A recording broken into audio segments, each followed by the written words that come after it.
Hello there, this is Rom Wills, back at you again with yet another video. Due to popular demand, I will be talking about the Womb Imprint. Now, of course, the question is, what is the Womb Imprint? I'm going to read an excerpt from a book by a gentleman named Yao and Nyamekye Morris. The book is called Awakening the Master Feminine. And if you want to find out more about Master Yao, there's a link in the description box to his website. Now, the Womb Imprint, a lot of people haven't heard that term before, but believe it or not, a lot of people know on some level what that is. A lot of people know, especially a lot of elders in the community.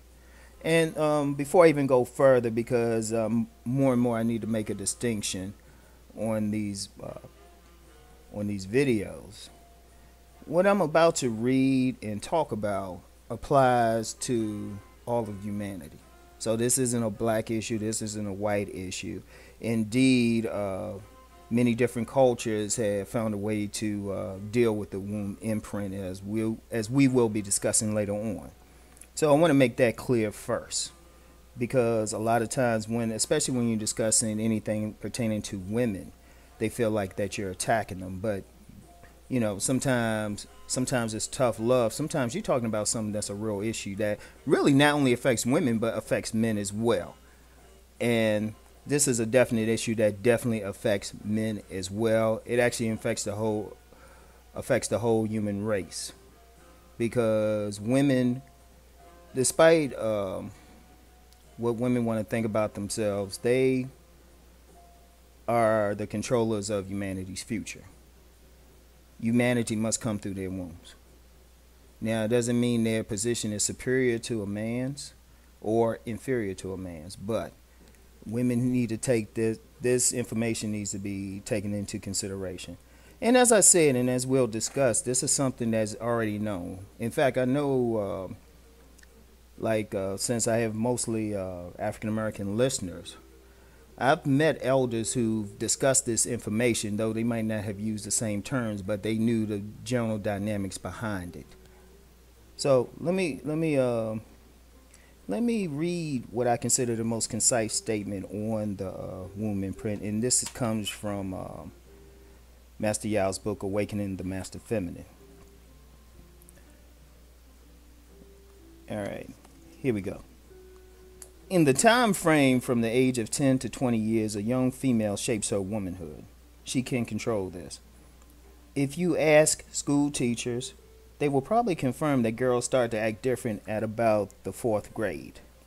In many girls, this is when her master feminine faculty starts to wake up. It is an important time.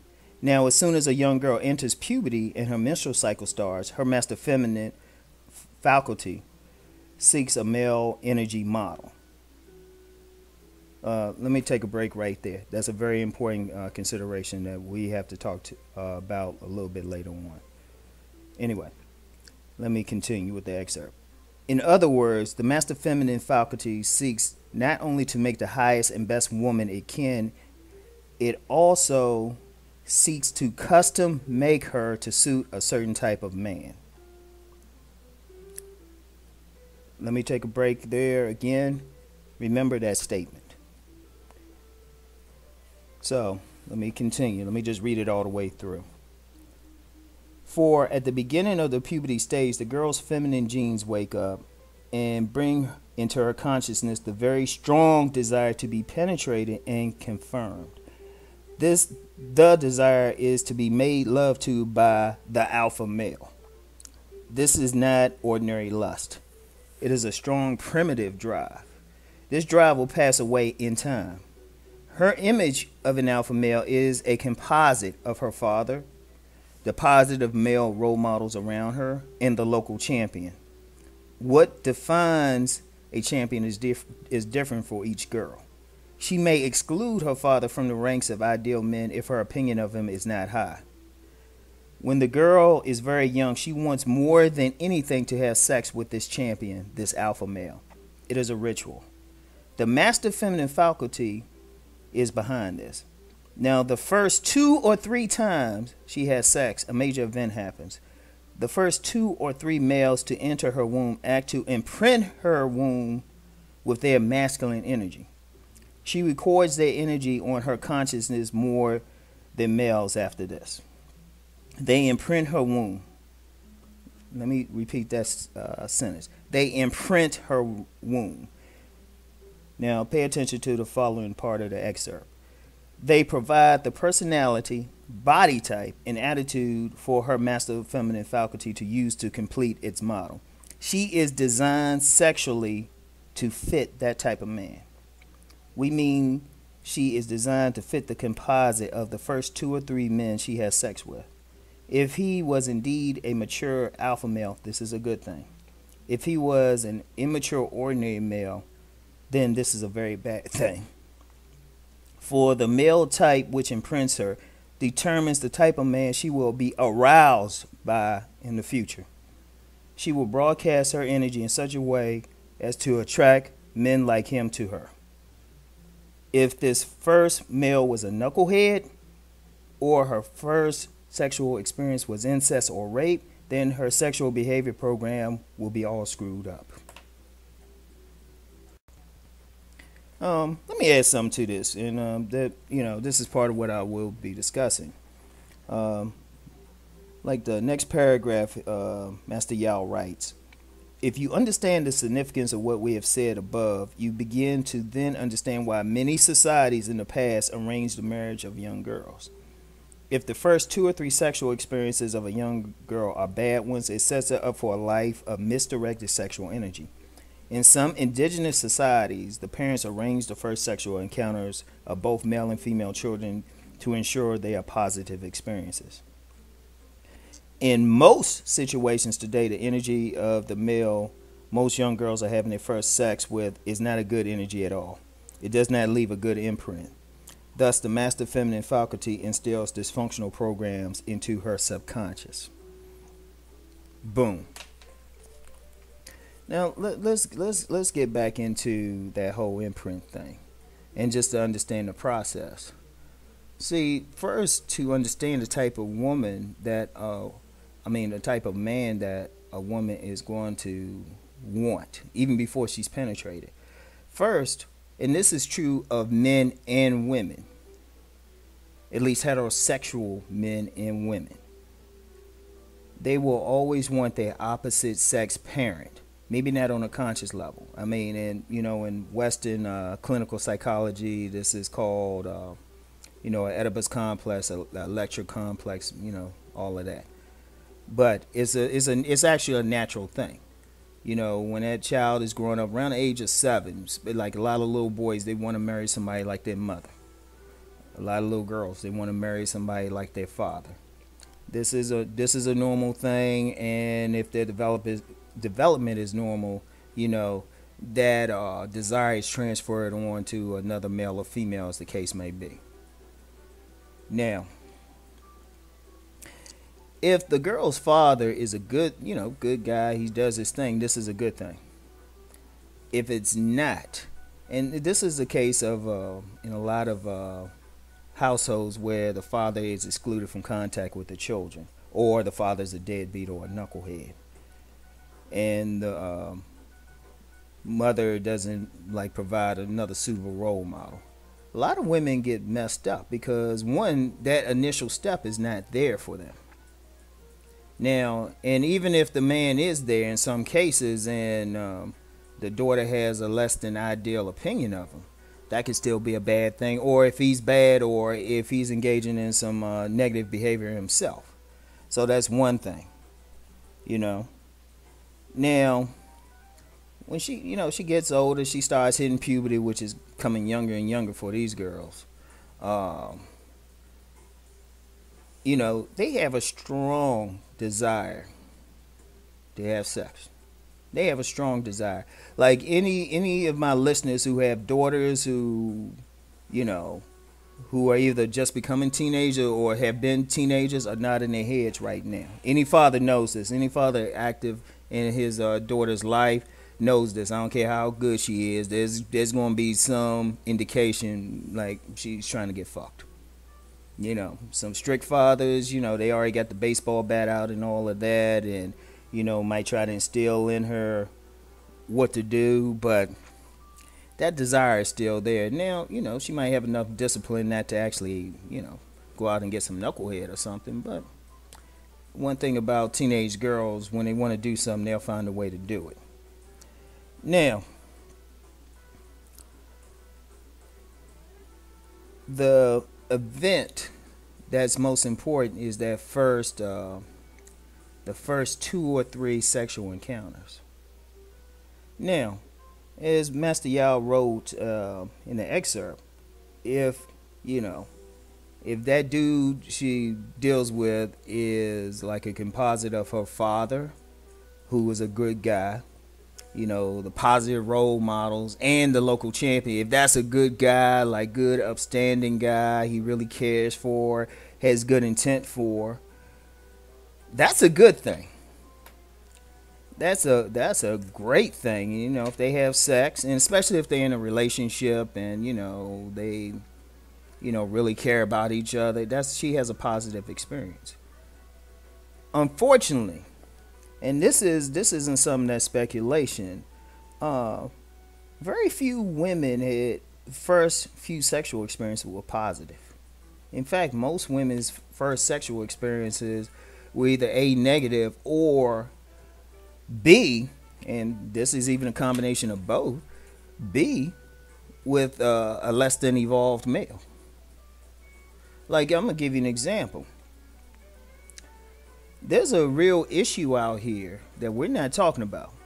Now, I know I talk about, you know, good black men all the time, but across all races, across all groups, there's a group of men who may be in their 20s or even in their 30s who are having sex with these young 13, 14-year-old girls.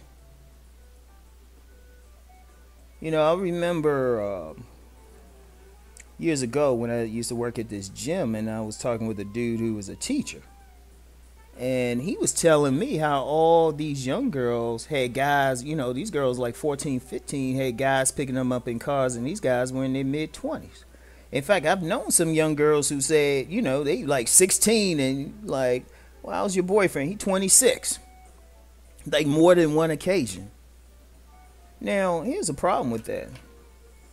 How positive can that man be if he having sex with a child like that in this culture?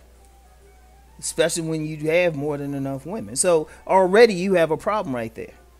And then, like, there's another scenario too. Like I said, a lot of these young girls, they trying to give it up. Like, one thing a lot of young girls, if they have like friends or they near like some college, there's been a lot of young girls who probably had that cherry burst on like in some college freshman or college senior's bedroom. A whole lot. That's common. You know, you get these young girls, they put some stuff on, and of course that's, you know, that college kid, he just looking just to get his. They looking to get his, you know, and you know, it's not positive. And then on another level, a lot of times, you know, what the fuck some young guy gonna know how to really have sex with a woman? He engaged in that friction sex. And I know in one of my videos I talked about friction sex. Friction sex is basically you just pumping. You just try and bust a nut.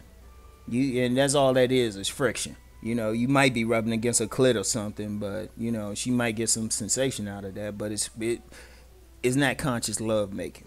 It's not, you get a little bit of pleasure. So that's an issue. But you know, the main issue is the first sexual experiences for too many women is negative. Now, what happens? You know, say you have a young lady, we'll call her Alice.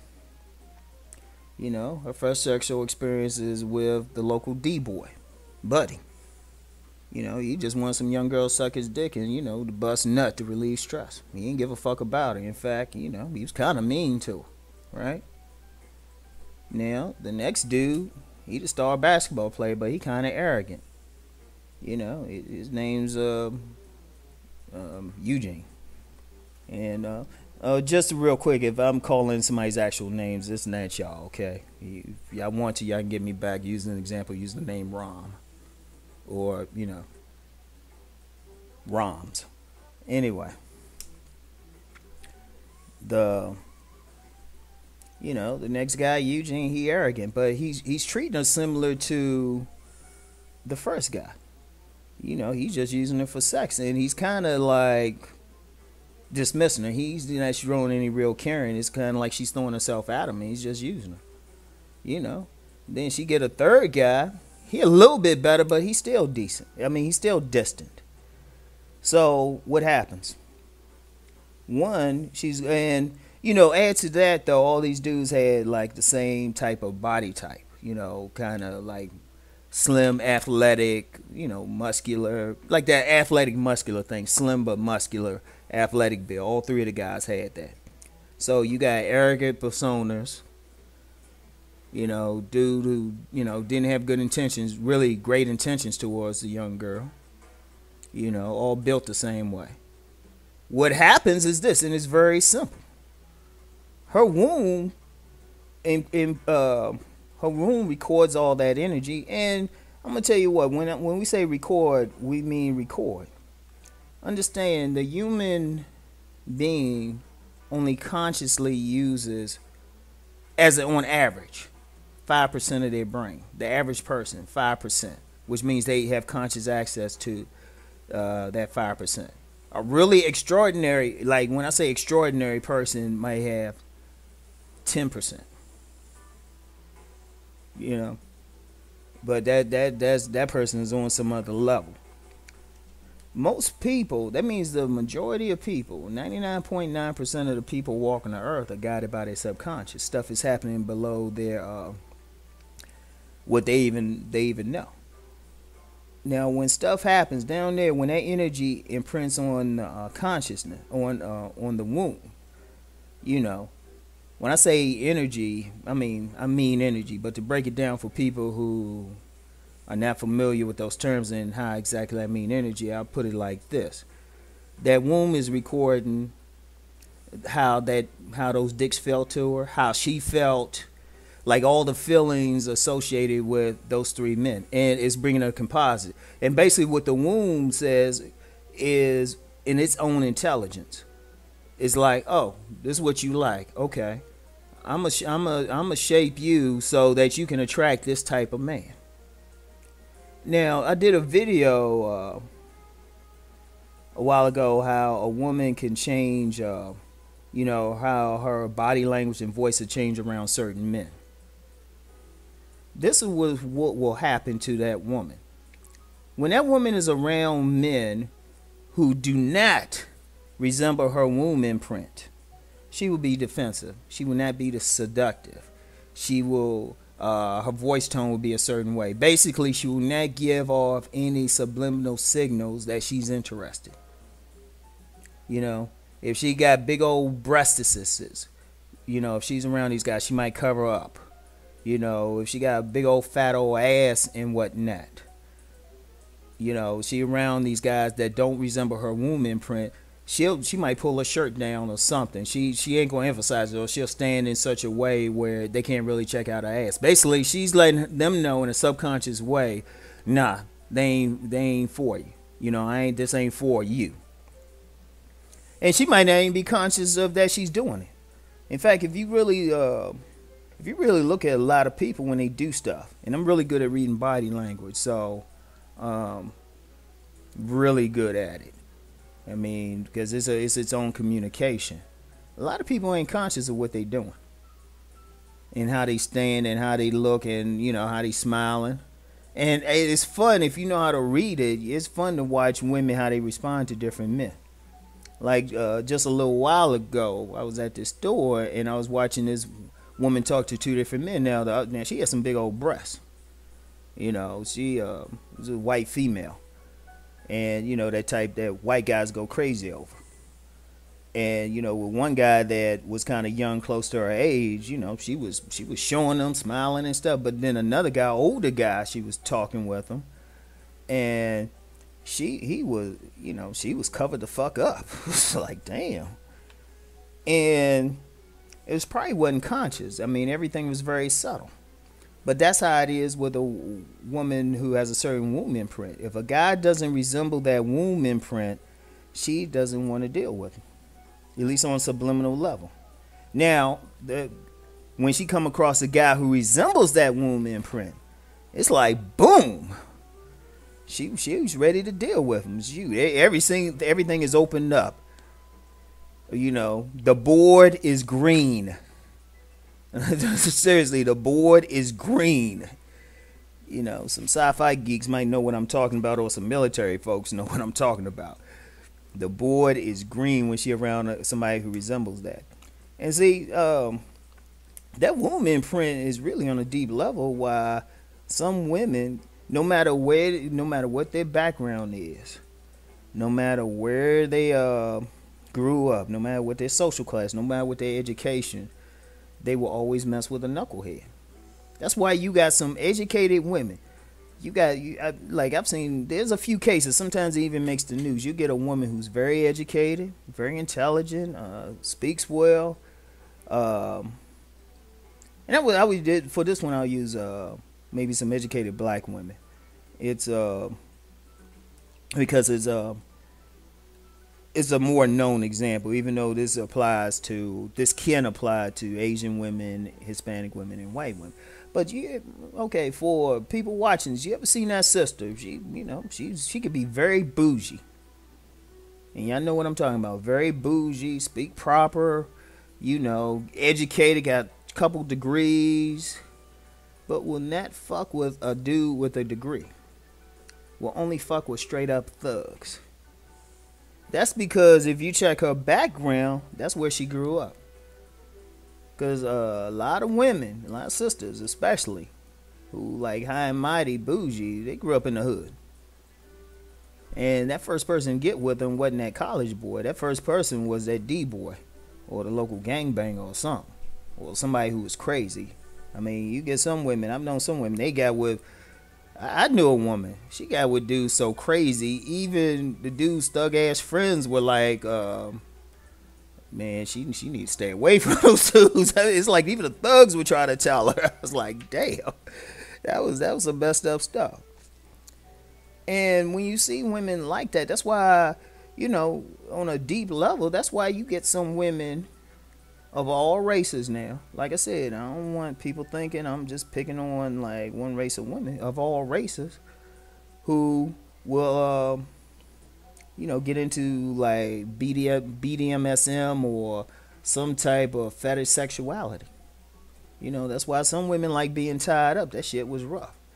And like I said, I know people of all races. I've known some upper middle class white women who are really from a poor background. They won't fuck with an upper middle class man, or even if they marry one, they would cheat with the the local meth dealer.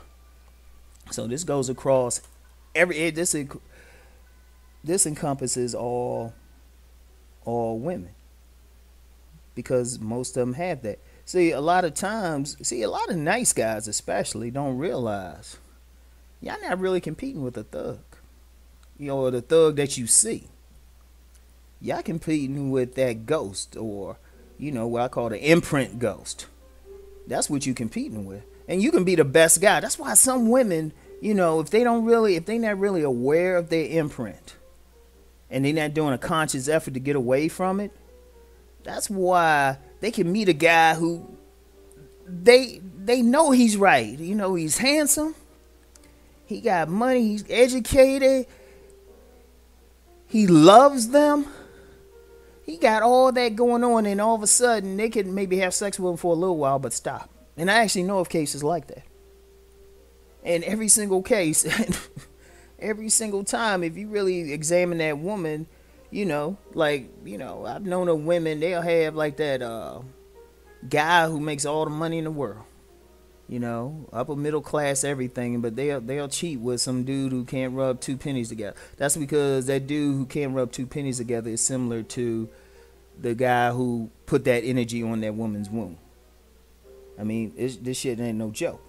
Now I'm gonna tell you what's deep about it. You know, it's not always a bad thing. Now I've met some women because, you know, once I really learned this information, that's the beauty of it. Anybody can test it out for themselves. I challenge every single woman that listens to this. Get out of your feelings because, you know, you think some man is seeing into you, which I'm just be honest with you. Every woman that's been in my presence will say, it look like I'm looking right through them. That's because I pretty much am. And other men can do that as well. The thing, any woman can test this out. All she had to do is just write down her first 2 or 3 encounters, write down everything about the men, you know, personality wise. And heck, add education, add everything you can in there, and then write out a composite, and then look at the men you've dated since then. That's the beauty of it. Every time I've given that exercise to female clients, they've said, damn, Ron, that shit is deep. Now, here's the thing. Some women do get an outstanding male. And I've noticed this.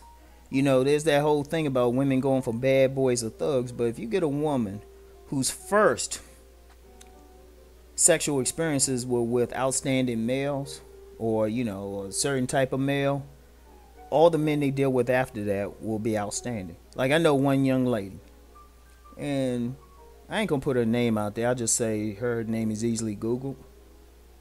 She shared with me who her first guys was, because I was wondering. I was like, damn, I don't think you've ever been with like a knucklehead, have you? She was like, no.